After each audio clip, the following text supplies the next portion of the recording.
Yo, halo teman-teman, kembali lagi di channel ini. Abedisme, terserah. So, kali ini aku bakal ngebahas salah satu series Thailand yang cukup membuat aku terpesona.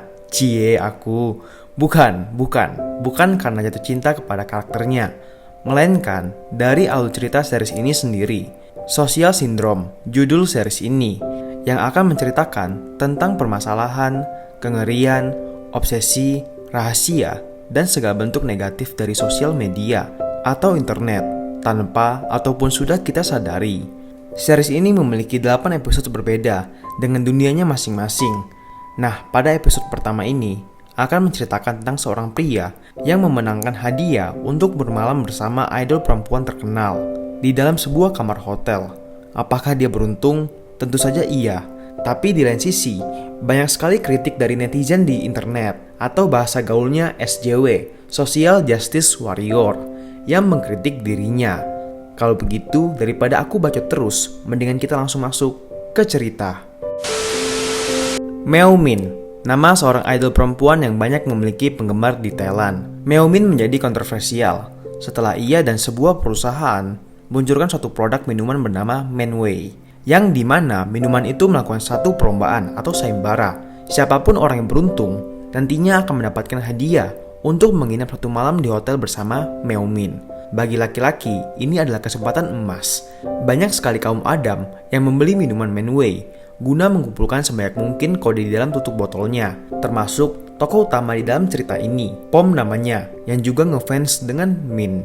Pom memiliki seorang teman sekamar yang sangat terobsesi dengan Min. Fix, ini udah gak sehat sih. Lihat aja dari minuman Manway yang dia minum, 1 galon bro, gila gak sih? Nah, di satu sisi, banyak gerakan di sosial media dan juga dari berita yang menolak promosi produk seperti ini. Banyak menyalahkan CEO perusahaan, yakni Pak Sun, cuma memanfaatkan Min untuk berjualan barang. Tapi, juga ada pihak-pihak lain yang ikut menyalahkan Min sebagai idol. Harusnya ia memberikan contoh baik, menolak tawaran seperti ini. Pom, sebagai penggemar Min, merasa tergerak hatinya. Ia pun seringkali juga membela Min dari komentar negatif di sosial media. Dan ia juga tetap membeli minuman Manway hingga ia bangkrut, tak mampu membayar sewa apartemen dan memberi orang tuanya uang di kampung. Suatu hari, viral sebuah foto paparazzi Min di rumah sakit bersama seorang lelaki tua duduk di kursi roda. Ada orang-orang yang menduga itu semua cuma settingan belaka dari Min untuk mendapatkan rasa empati. Tapi sekali lagi, Pom sebagai seorang penggemar berat tetap membela Min di sosial media. Seorang pejabat penting di negara Thailand pada bidang teknologi berdebat dengan CEO perusahaan Manway. Ia protes tak setuju mengapa Pak Sun tega melakukan hal seperti ini, seakan Min dijadikan alat penjualan saja dan layaknya objek menjual diri. Pak Sun menentang dan berkata kalau semua ini cuma pelayanan spesial dari Min untuk para fansnya. Pom tak luput menyaksikan berita itu, dan seperti biasa, ia tetap saja membela Min dari orang-orang yang mencaci maki di sosial media. Lalu, tibalah hari di mana pengumuman hasil orang yang beruntung untuk menginap di kamar hotel bersama Min semalam. Dan siapakah yang dapat menyangka kalau Pom memenangkan hal tersebut? Ia sangat beruntung kembali ketimbang 8 juta orang di luar sana yang membeli produk Manway. Padahal, jika dibandingkan dengan teman Pom, dia lebih maniak dalam mengumpulkan produk Manway. Tapi, ya, sekali lagi, Dewi Fortuna berpihak kepada Pom. Pom menjadi sangat viral di sosial media. Teman sekamarnya juga ikutan terkenal, baik mereka secara positif maupun negatif. Ya, meskipun lebih banyak negatifnya sih, banyak para fans Min yang mencaci maki Pom, baik di sosial media maupun secara langsung. Mereka mengatakan kalau Pom tak boleh melakukan hal aneh kepada Min. Ya, kita jelas tahu apa maksud mereka. Dan kita juga tahu kok sebenarnya yang lain itu cuma iri hati kepada Pom. Pom juga mendapatkan banyak sekali telepon dengan nomor tak diketahui yang mengancam, meminta, bahkan menawarkan sejumlah uang agar hadiahnya diberikan kepada yang lain. Di suatu sisi, Mama Pom berusaha menghubunginya, memberitahukan keadaan Papa Pom yang masuk rumah sakit. Tapi, Pom tak dapat berbicara banyak sebab disibukkan oleh keviralan dirinya yang mengganggu handphonenya sendiri. Sampai di mana Pom dipanggil oleh pihak Pak Sun untuk menghadiri acara jumpa fans dan penonton di TV untuk membicarakan tentang idol mereka, Meo Min. Teman Pom juga ikut di acara tersebut. Beberapa pertanyaan dilontarkan kepada Pom. Salah satunya, alasan ia mulai mengidolakan Meomin. Dan terjawablah, itu semua karena 3 tahun lalu, Pom pernah dipecat dari kerjaan lamanya. Di masa-masa ini, ia tak sengaja melihat sebuah konser kecil-kecilan, yang dimana Meomin belum terkenal seperti sekarang. Min menyanyikan lagu pertamanya, berjudul Don't Give Up, yang secara ajaib membuat Pom menjadi kembali bersemangat. Setelah hari itu, Pom mulai mendedikasikan dirinya untuk Meomin. Ia juga ikutan di acara jumpa fans, memberikan salaman, boneka, surat kepada Meomin. Ketika host bertanya, apakah yang akan dilakukan Pom di kamar hotel bersama Meomin, ia langsung tegang, tak bisa menjawab. Host yang peka langsung mengalihkan perhatian dengan memberikan siaran langsung kalau Min tiba-tiba sudah berada di kamar Pom. Ia membuat teman Pom spontan pingsan karena tak kuasa menahan halu. Kublok. Oke, setelah acara selesai, ada seseorang yang diam-diam mentransfer uang ke rekening Pom, mengajaknya bertemu di parkiran. Syok dengan jumlah nominal yang ditransfer, Pom langsung mengiyakan. Ia bertemu dengan seorang asisten dari seseorang yang menawarkan uang dengan jumlah banyak untuk ditukar dengan hadiah milik Pom. Uang tadi cuma 10% dari uang yang akan diterima Pom kalau ia mau menukar hadiahnya, ucap orang itu, memberikan waktu kepada Pom untuk berpikir hingga malam ini. Lalu mereka pergi. Balik di kamar apartemen, malam harinya, Mama Pom menelpon, menceritakan betapa parah sakit yang Papa alami, harus segera melakukan operasi atau akan lumpuh seumur hidup. Hari yang ditunggu telah tiba, penyerahan kunci kamar sebagai hadiah oleh pihak Menway untuk Pom. Dan ketika di mobil, ternyata Pom setuju untuk menukar hadiahnya dengan uang. Ia memberikan info kamar kepada orang waktu itu, yang menyuruh Pom untuk menunggu aba-aba nanti. Ketika masuk kamar, sudah ada Meomin yang menunggu. Perilakunya sangat baik. Wanita idol tersebut begitu membuat Pom salting. Cie, perlakuannya memanglah sangat lembut. Mungkin itu sifat profesional Min kepada fans. Lalu ia pun izin ganti baju terlebih dahulu.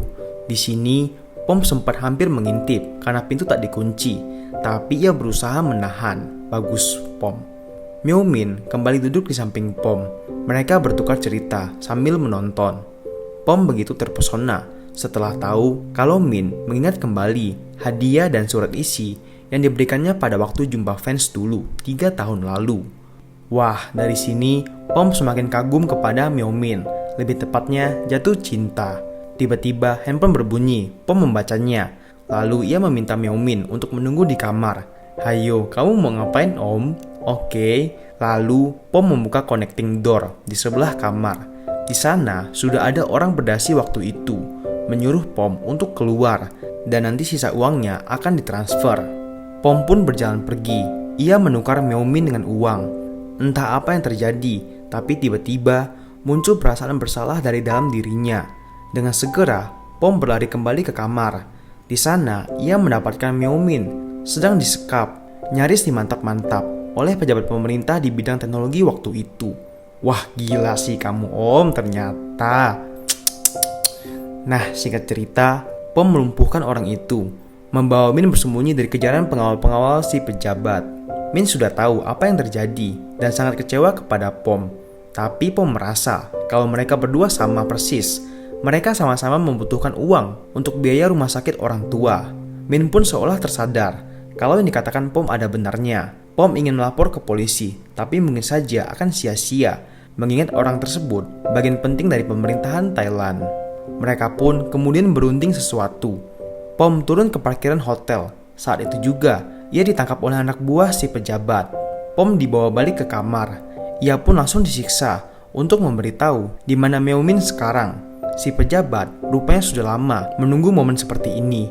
Ia sudah berusaha menggoda Meomin dan meminta anak buahnya untuk membeli banyak sekali minuman Menway. Tapi ia pun juga kalah. Si pejabat ternyata salah satu fan fanatik Meomin yang punya niat buruk untuk mantap-mantap si Meomin. Lelaki tua ini memiliki libido yang sangat tinggi untuk menikmati tubuh Meomin. Jahat banget sih Pak tua ini. Dan entah bagaimana Pom bisa sangat beruntung, ucapnya.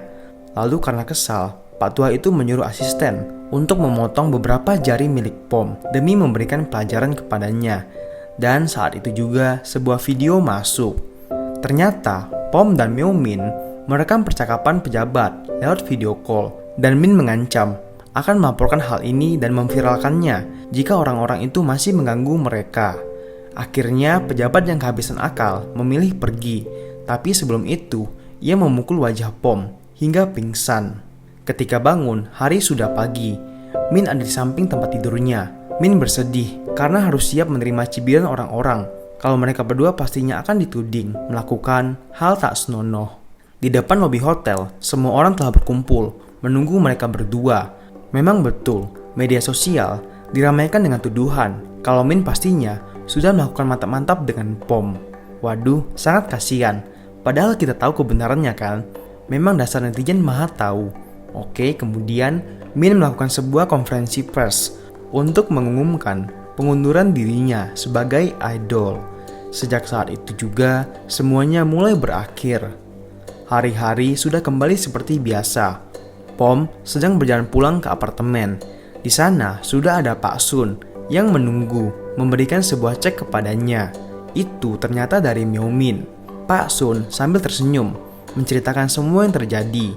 Ternyata semua hal ini bukanlah ide darinya, melainkan dari Meomin yang tak disangka memiliki ide seperti itu. Pom sebagai seorang pemenang bukanlah keberuntungan, melainkan sudah diseleksi dari berbagai kalangan fans Meomin. Karena Meomin yakin orang sepolos Pom bisa digunakan untuk menjalankan rencananya. Kehidupan idol tak selamanya mulus. Ada masa di mana karir mereka akan lenyap sebab digantikan oleh orang baru yang lebih fresh. Oleh sebab itulah Meomin melakukan hal seperti ini mencari keuntungan yang sangat besar. Ucap Pak Sun sambil mengungkapkan betapa kejamnya dunia bisnis seperti ini. Hadiah kemarin cuma cara Meomin untuk menghentikan karirnya di dunia idol dan meraup keuntungan banyak, ucap Pak Sun lalu pergi. Ketika di kamar, Pom masih merenung, tak percaya apa yang terjadi. Kemudian teman sekamarnya memberitahukan kalau ada debut idol baru dan tanpa pikir panjang, Pom memulai lagi. Menyukai idol baru, ya ngefans kepada orang baru lagi. Wah, endingnya sangat gimana gitu ya, nggak jerak dia kan. Dan lantas Social Syndrome episode pertama pun selesai. Ya, gimana nih menurut pendapat kalian teman-teman? Tulis di komen di bawah ya, oke? Kalau begitu, aku Albert dan thank you. See you di episode kedua. Bye.